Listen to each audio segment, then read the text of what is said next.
నీ వాత్సల్యత సదా నిలుచునది, కరుణా కటాక్షం నాపై చూపునది.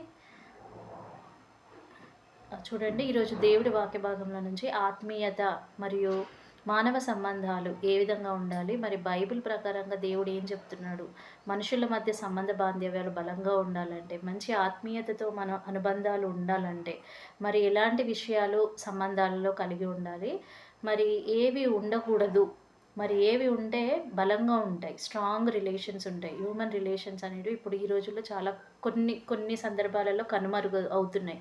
మరి ఎందుచేత కనుమరుగుతున్నాయి, ఏవి లోపించడం వల్ల కనుమరుగవుతున్నాయి, ఏవి లోపిస్తే మరి పరస్పర సంబంధాలు దెబ్బతింటాయి అనేది మనము చూద్దాము. మరి దేవుడు వాక్య భాగంలో నుంచి మనకు ఆత్మ ఫలాలు ఉంటాయి కదా. ఇది గలతీయులకు రాసిన పత్రికలో 5వ అధ్యాయము మరి 22వ వచనంలో ఆత్మఫలం ఏమనగా ప్రేమ, సంతోషం, సమాధానం, దీర్ఘశాంతం, దయాళుత్వం, మంచితనం, విశ్వాసం, సాత్వికం, ఆశా నిగ్రహము. మరి ఈ విధంగా మనము ప్రతి సంబంధాలు ఈ అన్ని విషయాలు కలిగి ఉండాలి. మరి ఇంత మాత్రమే కాకుండా మనము లోకరీత్యా చూసినా లేకపోతే మామూలుగా మనకి హ్యూమన్ రిలేషన్స్ ఏ విధంగా ఉండాలని చూసుకుంటే కనుక నిజాయితీ ఉండాలి, తర్వాత ప్రేమానురాగాలు ఉండాలి, సమాధానం ఉండాలి, ఐక్యత ఉండాలి, సత్యం ఉండాలి, ఆదరణ ఉండాలి, ఒక క్రమంగా ఉండాలి ఏవైనా రిలేషన్స్. తర్వాత ఒకరికొకరు సహకారంగా ఉండాలి.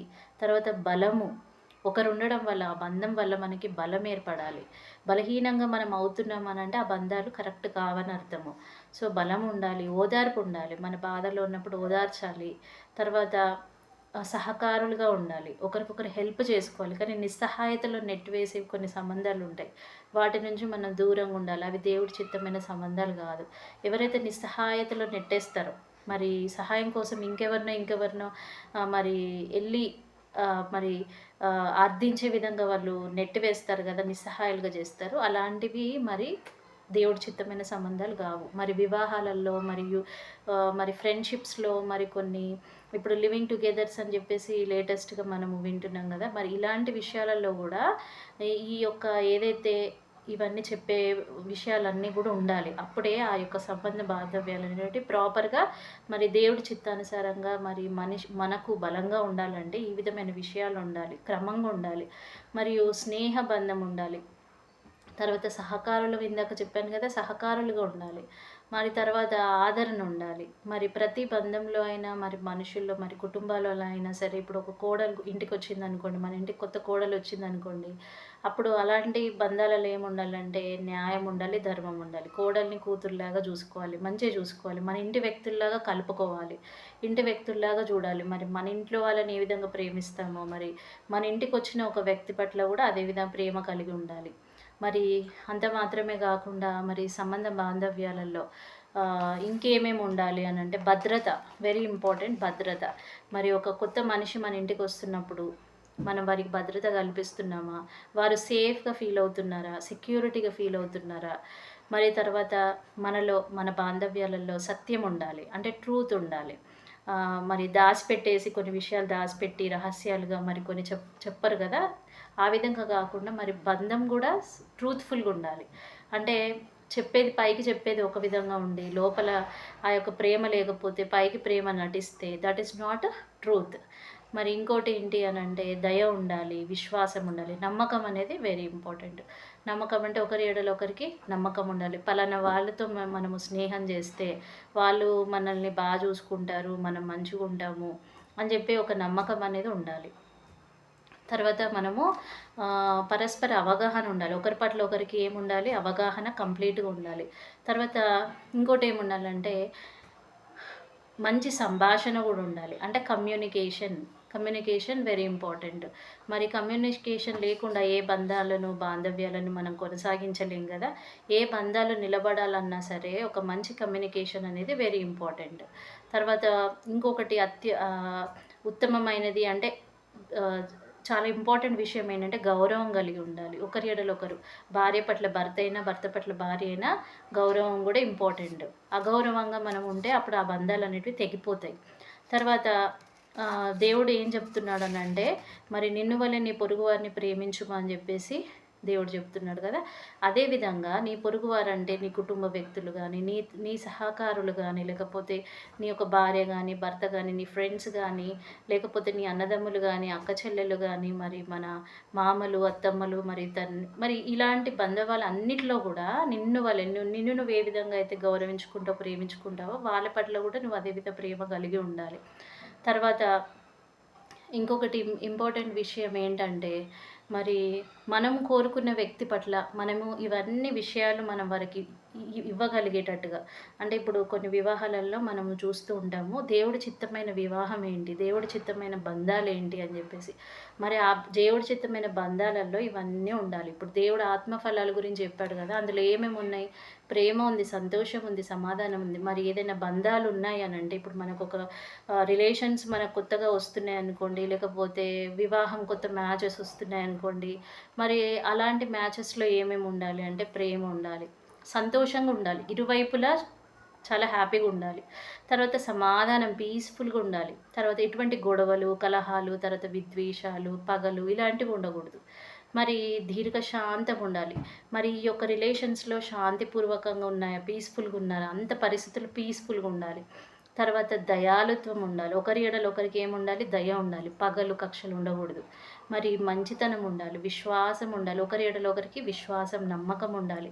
అంటే వీరితో మరి మేము రిలేషన్ కలిగి ఉంటే మమ్మల్ని చూసుకుంటారు.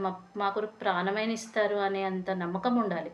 అలాంటి నమ్మకం లేని చోట అవి బాంధవ్యాలు కలిసి ఉండలేవు. తర్వాత ఇంకోటేముండాలి? సాత్వికం ఉండాలి. అంటే ఇతరులను హింసించేవారిగా, మరి మన కుటుంబస్తులు గానీ, లేకపోతే మనతో ఉన్న వారిని గానీ హింసించే విధంగా మన బాంధవ్యాలు ఉండకూడదు. అటువంటివి సరైన బాంధవ్యాలు కావు. దేవుడి చిత్తానుసారమైనవి కావు.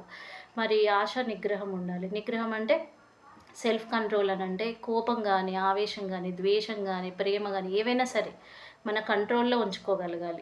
అంతేగాని కంట్రోల్ తప్పి మితిమీరిన కోపము ప్రదర్శించడం, దానివల్ల ఇతరులు హింసించడం, కొట్టడము, మరి మన కుటుంబస్తులను గానీ, భార్యను గానీ, లేకపోతే చిన్న పిల్లల్ని గానీ కొట్టడము, మరి హింసించడము, మనం కంట్రోల్ తప్పి ప్రవర్తించడం ఇలాంటివి ఉండకూడదు. అంటే ఆశా నిగ్రహము వెరీ ఇంపార్టెంట్.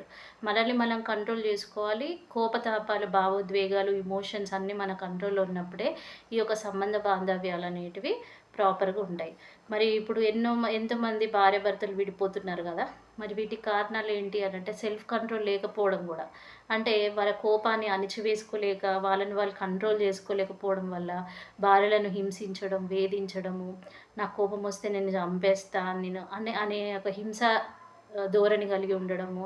మరి తర్వాత ఏదైనా సరే మరి ఇమ్మీడియేట్‌గా చేసేసేయాలి. ఏదైనా కోపమొస్తే వాళ్ళని చంపేయాలనుకుంటే చంపేయడము, కొట్టాలనుకుంటే కొట్టేయడము, ఇలాంటివన్నీ సెల్ఫ్ కంట్రోల్ లేని వ్యక్తులు చేసేవి. మరి ఇవి దైవ చిత్తానుసారమైన విషయాలు కాదు. మరి అందుకని ఏవైనా సరే, మరి దైవ సేవకులైనా సరే, మరి దైవ చిత్తానుసారంగా ఇవన్నీ కలిగి ఉండడమే ఉత్తమమైన విషయాలు. మరి పిల్లల గురించి కూడా దేవుడు మరి ఎఫెసీయులకు రాసిన పత్రికలో 5, 1-2 వచనాలలో కూడా మనము చూడొచ్చు.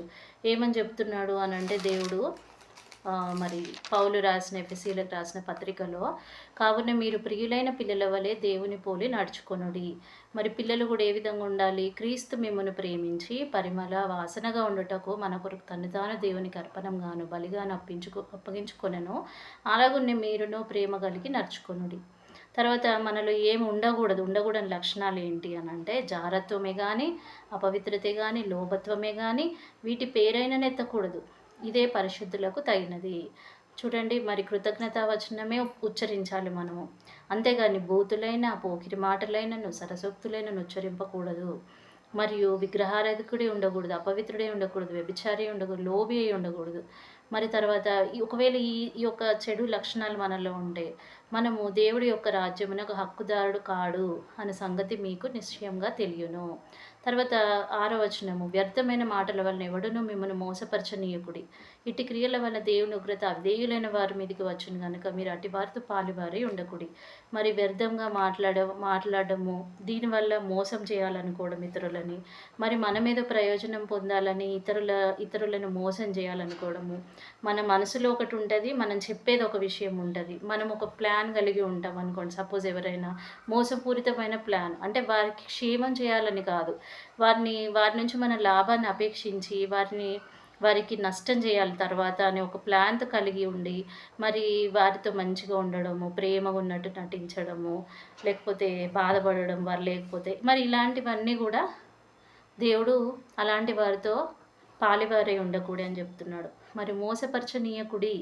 దేవుడు ఏం చెప్తున్నాడు? మీరు జ్ఞానయుక్తంగా ఉండాలి. తర్వాత మంచి విషయాలందు ఏవైనా సంబంధాలు మీరు కలిగి ఉండాలంటే, ఎవరైనా మిమ్మల్ని ప్రేరేపిస్తే మాతో సంబంధం పెట్టుకోండి అని చెప్పి ఎవరైనా సరే అలా ప్రేరేపించినా, లేకపోతే నేను నీకు ఫ్రెండ్‌గా ఉంటాను, నాకు ఫ్రెండ్‌గా ఉండు అని బలవంతం చేసినా, లేకపోతే నిన్ను వివాహం చేసుకుంటా ఒప్పుకో అని బలవంతం చేసినా, మరి అలాంటి వాళ్ళలో ఈ లక్షణాలు ఉన్నాయా లేదా చూసుకోవాలి. ఇప్పుడు ఇందాక నేను చెప్పిన నిజాయితీ, సన్మార్గం, ప్రేమానురాగాలు, సమాధానం, ఆదరణ, సత్యం ఇవన్నీ కలిగి ఉండాలి.